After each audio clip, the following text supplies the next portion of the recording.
Hello guys, welcome to the video. අද අපි කතා කරන්න යන්නේ ඔයා මොකක් හරි goal එකක් towards වැඩ කරද්දී ඔයා දාන work එකට driving force එක මොකක්ද කියන එක ගැන තමයි අපි කතා කරන්න යන්නේ. සාමාන්‍යයෙන් ගත්තොත් අපි දාන work එකට driving forces වෙනවා ඔයාට තියෙන motivation එක, ඔයාට තියෙන discipline එක සහ ඔයාට තියෙන habits. අපි ඔන්න ඔය topics තුන ගැන තමයි අද කතා කරන්න යන්නේ. මුලින්ම බලමු අපි motivation කියන්නේ මොකක්ද කියලා. මුලින්ම motivation ගැන කතා කරන කලින් කියන්න ඕනේ මේක A level channel A level exam එක ගැන content හදන channel එකක් හින්දා අපි A level ගැන තමයි examples ගන්න හැම එකක්ම නැත්තම් මේ concepts අනිත් goal oriented වැඩ වලට use කරන්න පුළුවන්. හරි motivation එකක් කියලා කියන්නේ මුලින්ම අපේ ඇඟ ඇතුලේ එන ලොකු magnitude එක උනන්දුවක් කියන්නේ ඒක type දෙකයි motivation type දෙකයි. එකක් තමයි induced motivation අනිත් එක තමයි natural motivation. induced motivation එකක් කියන්නේ උදාහරණයක් දුන්නොත් අපි cricket match එක ගත්තොත් කවුරු හරි බෝල් කරන්න යද්දී අපි අර crowd එක යාට cheer කරලා support කරද්දී යාට එනවනේ අර අමුතු ගැම්මක් කියන දේ. ගැම්මක් ඒ අර positive mindset එකක් කියනවා. අන්න ඒකට තමයි කියන්නේ අපි induced motivation එකක් කියලා. ඒක හරි පොඩි වෙලාවකට තියෙන motivation එකක්. තව උදාහරණයක් ගත්තොත් අපි ජිම් එකක ගිහිල්ලා ඔයාගේ අලුත්ම කියන්නේ පර්සනල් රෙකෝඩ් එකක් කියන්නේ PR එකක් තියන්න යද්දී ඔයාගේ වටේ ඉන්න යාළුවෝ අර ඔයව හයිප් අප් කරලා ගද්දී ඉන්නේ ඒකට කියනවා අපි ඉන්ඩියුස් මොටිවේෂන් එකක් කියලා. එතකොට ඒ වගේ මොටිවේෂන් හරි පොඩි වෙලාවකට තමයි තියෙන්නේ. ඔක තව එක්සැම්පල් එකක් දෙන්න අපි ඔයාගේ කියන්නේ ඉන්ස්පයරිං ස්ටෝරි එකක් ගත්තොත් ස්ටීව් ජොබ්ස්, මයිකල් ජෝඩන් ඔය වගේ අයගේ ස්ටෝරි හරි ඉන්ස්පයර් වෙන ඒ ඇඩ්‍රිනලින් අවසානයේ වගේ ස්ටෝරි ඩොකියුමෙන්ටරි එකක් බැලුවොත් එහෙම ඒ ඉන්නේ ඒ ඉන්ඩියුස් මොටිවේෂන් කියන ඒ ෂෝට් ටර්ම් මොටිවේෂන් එක. තව වෙන මොටිවේෂනල් වීඩියෝස් බලද්දී එන්නේ ඒ වගේම ෆීලිං එකක් තමයි. ඒකේ අර ඇඩ්‍රිනලින් කියන හෝමෝන් එකත් එක්ක තමයි ඒ මොටිවේෂන් ඉන්ඩියුස් මොටිවේෂන් කියන එක සම්බන්ධ වෙලා තියෙන්නේ. ඒවා ෂෝට් ලාස්ටිං එක. ඒ කියන්නේ දැන් අර කලින් කතා කරා වගේ ක්‍රිකට් මැච් එක බෝලේ දැම්මම පස්සේ ආය මොටිවේෂන් එකක් නැහැ. ඒ වගේ අර පොඩි කාලයකට තමයි ඒක එන්නේ. ඒ වගේ එකක් අපිට යූස් කරන්න පුළුවන්. දැන් අපි A level ගැන කතා කරන හින්දා මොකක් හරි වැඩක් පටන් ගන්න. අපි හිතමු බයොලොජි ෂෝට් නෝට් එකක් ගන්නවා කියලා. අපි බයොලොජි ෂෝට් නෝට් ගන්න අර එච්චරම කැමති නැහැ. අර අපි අර කියන්නේ අපි ඒකට කළ යුතු වැඩක්වත් නෙවෙයි අර කම්පල්සරි වැඩක් නොවන හින්දා අපි ඒක කරන්න එච්චර ෆෝවර්ඩ් නැහැ. නමුත් ඒක කරන එක අපිට ඇඩ්වාන්ටේජස් නමුත් ඒක අපිට කරන්න කැමති නැත්නම් අන්න ඒ වගේ එකක් පටන් ගන්න අපිට ඔය ඉන්ඩියුස් මොටිවේෂන් කියන එක යූස් කරන්න පුළුවන්. මොකක් හරි රෑන්ක් එකක් දාපුව අක්ක කෙනෙක් හෝ අයියා කෙනෙක් කියන දෙයක් අහලා ඒකෙන් ඉන්ස්පයර් වෙලා ඒ වගේ දෙයකින් අපිට අර පොඩි වෙලාවකට උද්‍යෝගයක් අරගෙන ඒක වැඩේට බහැලා ඒක ඉවර කරලා දාන්න පුළුවන්. ඊළඟ එක තමයි natural motivation. හරිද? natural motivation එක ඉන්ඩියුස් එකෙන් වෙනස් වෙන්නේ පොඩි දෙයකට. ඒක තමයි time period එක තමයි. දැන් ඒක ඉන්ඩියුස් මොටිවේෂන් එකට වඩා පොඩ්ඩක් කල්පවතිනවා.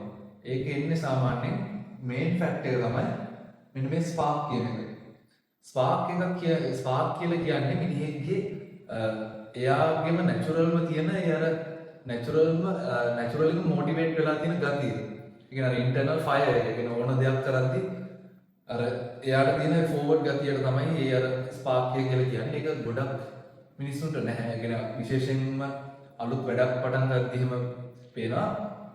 හරි පොඩි පිළිසකට තමයි අර මේක කරලා ඉවර කරන්න කන් අල්ලන් ඉන්න පුළුවන් ඒ අර ඒකට කියන ස්පාර්ක් එක තියෙන්නේ. එතකොට ඒක නැචරල් වෙන දෙයක්. නැචරල් මොටිවේෂන් එක තවත් එනවා අපේ කියන්නේ ජයග්‍රහණ වලින් කිව්වොත් දැන් මම හිතනවා මම පන්ති 10 වෙනි වෙලා ඉඳලා මම පන්ති 5 වෙනි වුණා කියලා. ඒක එතකොට මට අනුව ඒක ටිකක් හොඳ accomplishment එකක්. අන්න එතකොට ඒක පොඩි ජයග්‍රහණයක්. එතන මේ ජයග්‍රහණයක් ගත්තාම අපිට ජයග්‍රහණයත් එක්ක එනවා කම්ප්ලිමන්ට්ස් එනවා. කට්ටිය යාළුවෝ හොඳයි කියනවා. ඔයාටත් ආඩම්බරයක් එනවා. අන්න ඒ වගේ ෆීලිං. එතකොට අන්න ඒ වගේ ෆීලිං ඒ ෆීලිං එක අර මරුවින්දා ආයෙත් ඒ වගේ එකක් ඇචීව් කරන්න තියෙන ඒ කැමැත්ත එක්ක එනවා natural motivation කියලා එකක්. ඒක එතකොට ආය පාරක් නිකන් ඔයා ඒ වගේ එකක් ඇචීව් කරනකම් වගේම තියෙනවා. මොකද ඒ තරමට ඒක නැචරලි හරි. ඒ වගේම තමයි ජයග්‍රහණය වගේ තමයි පරාද වෙද්දිත් ඕක වෙනවා. පරාද වෙන එකේදී හැබැයි හැමෝටම ඉන්නේ නැහැ. එක එක මයින්ඩ්සෙට් තියෙන අයට තමයි එන්නේ.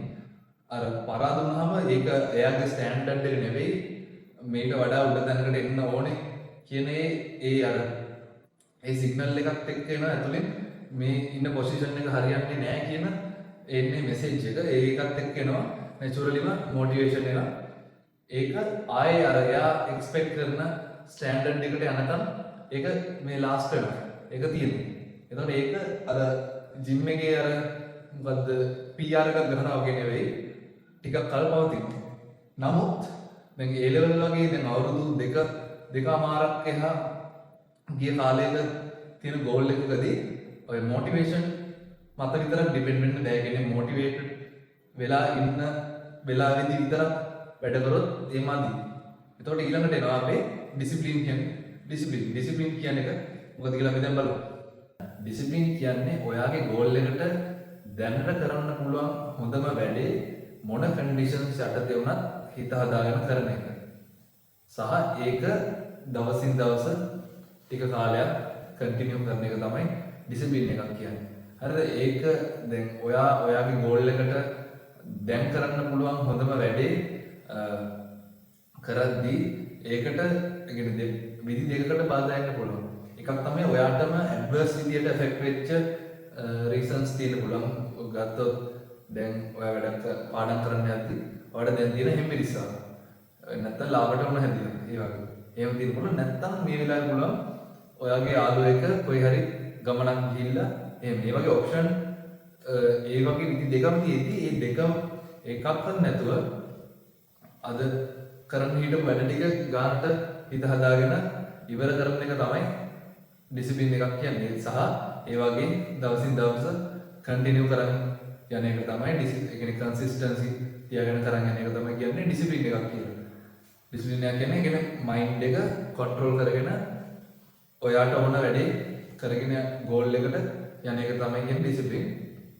ඒක හරි පොඩි පිරිසකට තමයි කරන්න පුළුවන්. මොකද ඒකට රික්වයර් කරනවා හොඳ ස්ට්‍රෝං මනසක්, ස්ට්‍රෝං මයින්ඩ්සෙට් එකක් ඕනේ. ඒක ඒකට ස්ට්‍රෝං මයින්ඩ්සෙට් එකක් ඕනේ. හැබැයි ඒකෙදි තමයි එන්නේ හાર્ඩ් වර්කින් කියන කන්සෙප්ට් එක. නමුත් හැබැයි හાર્ඩ් වර්කින් කියන්නේ සෆර් කරන එක නෙවෙයි. ඒක ගොඩක් අය පටලවා ගන්න දැන හાર્ඩ් වර්ක් කියන්නේ හැමතිස්සෙම නිකන් අර මිසරබල් විදියට ඉන්න එක නෙවෙයි. ඒක දුක් විඳින එක නෙවෙයි හાર્ඩ් වර්ක් කියන්නේ. හાર્ඩ් වර්ක් කියන්නේ මම කලින් කිව්වා වගේ ඔයාගේ ගෝල් එකට දැන් කරන්න තියෙන හොඳම වැඩේ දැන් මොන කන්ඩිෂන්ස් යටතේ වුණත් කරන එක. එහෙම කරද්දී ඔයා එදිනෙදා කරපු අර ඔයාට හැපිනෙස් එක ගේන ඔයා එන්ජොයි කරපු වැඩ පැත්තකට දාලා ඒක කරන්න වෙන්න පුළුවන්. එතකොට අර එතන කිසි එන්ජොයිමන්ට් එකක් නැති වෙන්න පුළුවන්. නමුත් අර නිතරම අර ඒ වැඩ කරන්නේ නැති වෙලාවේ සෆර් කරන එක නෙවෙයි හાર્ඩ් වර්කින් කියන්නේ. උදාහරණයක් ගත්තොත් අර දැන් පන්තියක ඉන්ටර්වල් එක දුන්නාම හෝල් එකකින් යන්නේ නැතුව එතනම ඉන්නේ. ගිල්ලේදී යාළුවා හම්බෙලා මේ කතා කරන්නේ නැතුව හෝල් එකෙම ඉන්න ඔල්ලු තියාගෙන හරි මොකක් හරි බලනවා. ඒක එතකොට හાર્ඩ් වර්ක් කියන්නේ නෙමෙයි. මොකද මේ වෙලාවේ කරන්න තියෙන හොඳම වැඩේ තමයි ඔයාගේ ගෝල් එකට රෙස්ට් එකක් ගන්න. ඒක තමයි ගෝල් එකට කරන්න තියෙන ගෝල් එකට සපෝට් වෙන හොඳම වැඩේ. ඒතකොට ඔයා ඒක කරන්නේ නැතුව අර සෆර් කරන එක තමයි හાર્ඩ් වර්ක් කියලා හිතාගෙන ඉන්නවා නම් ඒක වැරදි.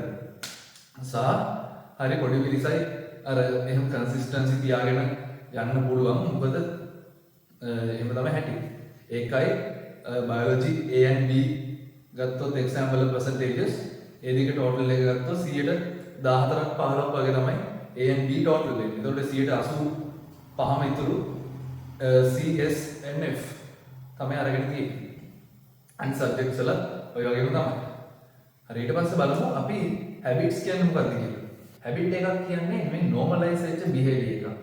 හරි normalize කියන්නේ ඒක සාමාන්‍යකරණය. ඒ කියන්නේ සාමාන්‍ය. ඔයාට ඒක හරි වැරද්දක් පේන්නේ නැහැ. ඒක ඔයාගේ normal daily routine එකේ part එකක්. ඒක normal. හරි ඔය හැබිට් එකක් develop වෙන්නේ අපි මොකක් හරි දෙයක් කාලයක් තිස්සේ ගොඩක් කාලයක් ප්‍රැක්ටිස් වෙද්දී ඒක මම කියන්නේ ප්‍රැක්ටිස් වෙනදී මුලදී පටන් ගත්තී ඒක හොඳ හෝ ඒ කියන්නේ ඔයාලට කරන්න අමාරු හෝ ලේසි වෙන්න පුළුවන්. අමාරු හෝ ලේසි වෙලා නමුත් කාලයක් යද්දී ඒක සාමාන්‍ය වගේ ලයිෆ් ස්ටයිල් එකටම මේ බද්ධ වෙලා එහෙම ගියපු එකක් තමයි අර හැබිට් එකක් කියන්නේ. හරිද? එතන හොඳ හැබිට්ස් තියෙනවා නරක හැබිට් තියෙනවා. නරක හැබිට් එකක් ගත්තොත් ගොඩක් අය දකිනවා ඔය පේපර් ක්ලාස් එකම කට් කරන එක. හරි ඊට පස්සේ දාන රෙකෝඩින් අර එකතු කර කර බලන්න නැති එක. ඒක ඔක්කොම අර මුලදී අර ගිල්ටි ෆීලිං එකකින් කරාට අර මේක වැරද්දක් කියලා දැන දැන කරාට කාලයක් සතියක් දෙකක් තුනක් කොහොම කාලයක් ප්‍රැක්ටිස් වෙද්දී ඒක normalize behavior එකක් වෙලා දිගටම කන්ටිනියු කරන් යනවා. අන්න ඒකයි හැබිට් එකේ තියෙන ස්පෙෂල් ලක්ෂණය. මොකද හැබිට් එක long term කන්ටිනියු කරන්න ලේසි. ගත්තොත් එතකොට අර හොඳ හැබිට් එකක් විදිහට කන්ටිනියු කරොත් දැන් උදාහරණයක් ගත්තොත් මම එලෙවල් කරද්දී ඉරිදා හවස පාඩම් කියන්නේ බයෝ ක්ලාස් එකේ කියලා දෙන එක සඳුදා උදේ පාන්දර නැගිටලා ඒක අර 4-6 හොඳ ફોකසින් ටයිම් එකක් ඉඳලා ඒ වෙලාවේ පාඩම් කරන්න පුරුදු වුණා. ඒ කියන්නේ ඒක හැබිට් එකක්. මුලදී මාර අමාරුයි 4ට නැගිටලා වෙඩි කරන්න. හැබැයි අමාරුවෙන් කර කාලයක් ගියන් පස්සේ ඒක නෝමල් දෙයක් වුණා. ඒ කියන්නේ අර ඊට පස්සේ ඒක කන්ටිනියු කරන්න එෆර්ට් එකක් දාන්න ඕනේ නැහැ. හරිද? හැබැයි අර එතකොට ඔය හැබිට් එකක් විදියට දැන් හිතන්නකො පැය 10ක් දවසට වැඩ කරන එක අර ඩිසිප්ලින් එකෙන් අමාරුවෙන් අල්ලන් ඉන්නවා. අමාරුවෙන් අල්ලන් ඉඳලා ඒක කාලයක් අල්ලන් ඉද්දී පැය 10 ඇවරේජ් කරන අමාරුයි කර යද්දී ඒක normalize වෙනවා. ඊට පස්සේ පැය 10 වැඩ කරන එක තමයි අපි සාමාන්‍ය daily routine එක. එතකොට ඒ වගේ අර habit එක long term practice කරන්න ලේසි. මොකද අපිට හැමතිස්සෙම motivation නැහැ. discipline එකෙන් අල්ලන් ඉන්න සෑහෙන අමාරුයිනේ. මොකද discipline කියන්නේ අමාරු දෙයක්. consistency කියන්නේ අමාරුයි. ඒක අමාරුවෙන් කරගෙන යන දෙයක් තමයි discipline කියන්නේ. එතකොට ඒක අමාරුවෙන් කරන් ඉඳලා ටික කාලයක් ඒක habit එකක් විදිහට continue වුණාන් පස්සේ habit එකක් continue කරන එක අමාරු නෑ. අන්න ඒක හොඳයි long term දැන් A level වගේ target එකක් achieve කරද්දී A level හොඳට කරන්න habits තමයි mainly බලපාන්නේ සහ ඒක තමයි most effective. මේ මොකද කලින් කිව්වා වගේ හැමතිස්සෙම motivation නැහැ සහ discipline එකේ ඉන්න අමාරුයි. එතකොට අර ගොඩක් අයට කරන්න බැරි අර හොඳ work ethic එක එයාගේ habit එකක් වෙනකම් discipline එකෙන් අල්ලන් ඉන්න ටික තමයි ගොඩක් අයට කරන්න බැරි සහ ඒකයි අර කාලයක් continue කරන් යන්න අමාරු. අර මුලදී හොඳට වැඩ කරන ආපු අය පස්සේ යද්දී අත down වෙලා අන්තිමට ඒ level අතාරින තත්ත්වයටපත් වෙන්නේ අන්න ඒ හේතුව හින්දා. අර habit එකක් විදියට ඔයාට කරන්න පුළුවන් අර හොඳම දේවල් ටිකක් ඔය habits විදියට convert කරගත්තන් පස්සේ කාලයක් ඒක අල්ලන් ඉඳලා continue කරගෙන ඊට පස්සේ ඔයාට ඒක flow එකේ යන්න දෙන එක momentum එකක් continue කරගෙන යන්න දෙන. හැබැයි ඒකත් break වෙන අවස්ථා එනවා. දැන් උදාහරණයක් ගත්තොත් ඔයා හොඳට වැඩ කරන් ඇවිල්ලා සතියක් විතර break වුණා කියනවා routine එක. මොකක් හරි ඉස්කෝලේ project එකකට වැඩ කරන්න ගිහලා හරි රට ගිහලා හරි මොකක් හරි. එතකොට අන්න එතන break වෙනවා. ආයේ ඔයා මේ අර තත්ත්වයට ගේනවා. එතකොට ඒ වගේ තමයි habits affect වෙන්නේ ඔයාගේ journey එකට. තව factors හතරක් විතර තියෙනවා ඔයාගේ journey එකට affect වෙන. එකක් තමයි ඔයාගේ standards. දැන් මම කිව්වේ අර කලින් මම දැන් 10 වෙනි ඉඳන් 5 වෙනි වුණායින් පස්සේ පන්ති 10 වෙනි ඉඳන් 5 වෙනි වුණාම අපේ ඊළඟ term test එකට යන්නේ අර 5 වෙනිය කියන standard එක ඉඳන්. එතකොට අපි expect කරන අඩුම result එක තමයි 5 ඊළඟ term test එක. ඒ කියන්නේ accept කරන්න පුළුවන් මොකද්ද ඊළඟ result එක තමයි ඊට වඩා උඩ rank එක. අර 5න් යටට වැටෙන එක ඒව losses විදිහට තමයි ගන්න. ඒතකොට ඒකට කියන අපි standard එකක් කියලා. දැන් පන්තියේ 5 වෙනිය කියන එක standard එක. ඒක තමයි lowest expectation එක. ඒක standards අන්න ඒ විදිහට එතකොට අර standards වලට වඩා යටින් perform කරයි කියන ඒනවා ඊට පස්සේ බය. ඒ fear එක දැන් මෙච්චර පහ වුණා ඊට පස්සේ ටර්ම් ටෙස්ට් එක ආයේ 10 වේද කියලා ආයේ බය එනවා. එතකොට ඒකට ඩිසිප්ලින් එක කන්ටිනියු කරන්න පොඩි සපෝට් එකක් දෙනවා. සහ ඔයාගේ ඔයාගේ වටේ ඉන්න ෆ්‍රෙන්ඩ් ගෲප් එක. හරිද? ෆ්‍රෙන්ඩ් ගෲප් එක ඔයාගේ රිසල්ට් එකට එෆෙක්ට් කරන මේන්ම ෆැක්ට් එකක්. ලොකුම ෆැක්ටර්ස් අතර එකක්. මොකද ඔයාගේ වටේ ඉන්න අයත් එක්ක තමයි ඔයත් ඒ විදිහටම තමයි හැඩගැහෙන්නේ. ඒ අයගේ එකම මයින්ඩ්සෙට් තමයි කාලයක් එකට ඉඳි කට්ටියගේ ස්ටැබිලයිස් වෙන්නේ. එතකොට ඔයා ආශ්‍රය කරන්නේ අර කිසිම විෂන් එකක් නැති නිකන් ඔහේ කාලය ගත කරන අර සීරියස් ගතියක් නැති කට්ටියක් එක්ක නම් ඔයත් කාලයක් ඇද්දි ඒ අයත් එක්ක ටැලි වෙන්න ඕන හින්දා ඔයත් ඒ ගානටම වැටෙනවා. නැත්තම් උඩ ලකුණු ගන්න ඕන නම් සාමාන්‍යයෙන් උඩ ලකුණු ගන්න අය තමයි ආශ්‍රය කරන එක තමයි හොඳ. ඒක අර ලොකෝට කමෙන්ට්ස් දෙන්න බෑ මොකද වෙලාවට ඒ වගේ හොයාගන්න නැහැ. ඒ වගේ එක වෙනවා. නමුත් මතක තියාගන්න ඔයාගේ වටේ ඉන්න අය ඔයාගේ රිසල්ට් එකට ඍජුවම බලපාන ෆැක්ට් එකක්. අන්තිම එක තමයි අල්ටිමේට් ගෝල් එක. ඔයා ඒ කියන්නේ ටාගට් එක තියෙන තරමට තමයි ඔයා එකට වැඩ කරන්නේ සහ ඔයා අනිත් අයගෙන් සෙපරේට් වෙලා යන්නේ. දැන් A level කරද්දී මයින්ඩ්සෙට්ස් ගොඩක් තියෙන කට්ටියගේ සමහර අයගේ තියෙනවා හොඳ A3ක් ගන්න. ඩ්‍රීම් එක.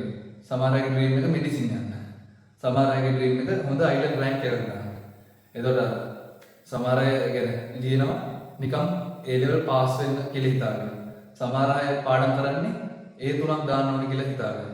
සමහර අය පාඩම් කරන්නේ මෙඩිසින් යන්න ඕනේ කියලා හිතාගෙන. තව කට්ටියක් ඉන්නවා මෙඩිසින් යනවා කියලා දන්නවා. නමුත් එයාලට ඕනේ රෑන්ක් එකක් දාන්න. ඒ වගේ මයින්ඩ්සෙට් ගොඩක් තියෙන අය ඉන්නවා. ඔයා දැනට ඒ අර උඩ මයින්ඩ්සෙට් වල නැති කෙනෙක් වෙන්න පුළුවන්. නමුත් මයින්ඩ්සෙට් එක හැදෙන්නේ ඔය කියන්නේ ඔයාට ඒ ඩ්‍රීම් කරන්න පුළුවන්. ඔයාගේ දැන් තියෙන බ්‍රේන් කැපැසිටි ගන්න. හරිද? ඔයාගේ දැනට ඔයාට කරන්න පුළුවන් කියලා හිතන ඒ මට්ටම ඩිසයිඩ් වෙන්නේ ඔයාට දැනට තියෙන බ්‍රේන් කැපැසිටි ගන්නවා. ඔයා දැන් අමාරුවෙන් කාලයක් තිස්සේ ඔය සබ්ජෙක්ට්ස් වල සබ්ජෙක්ට්ස් එක්ක ගැටිලා යද්දී ඔයාගේ බ්‍රේන් කැපැසිටි එක එක්ස්පෑන්ඩ් වෙනවා. එතකොට ඒ බ්‍රේන් කැපැසිටි එක යූස් කරගෙන යන්න පුළුවන් පොටෙන්ෂල් එක ඊළඟට වැඩි වෙනවා. එතකොට පොටෙන්ෂල් එක වැඩි වුණාම ඔයාට ඒ පොටෙන්ෂල් එක වැඩි වුණා කියලා සහ ඒ කියන්නේ මේ තරමට පොටෙන්ෂල් එකක් දැන් තියෙනවා කියන ඒ ෆීලිං එක එනවා. එතකොට අන්න එක විශ්වාසයක් මට අරක රීච් කරන්න පුළුවන්. අර ලෙවල් එක රීච් කරන්න පුළුවන් කියන අන්න ඊට පස්සේ විශ්වාස තියාගෙන දිගට වැඩ කරලා ඒවා අචීව් කරනවා. අචීව් කරලා පස්සේ ඉතින් සාර්ථක වෙනවා. ඒතර ඒ විදිහට තමයි process එක යන්නේ. ඒතර මොනම එකක බේසිස් එක වැඩ කරන එක. ඔයා අලුතින් දෙයක් ඉගෙන ගත්ත කියලා හිතනවා මේ වීඩියෝ එකෙන්. අපි එන්න තව වීඩියෝ එකක් හම්බෙමු. Thank you.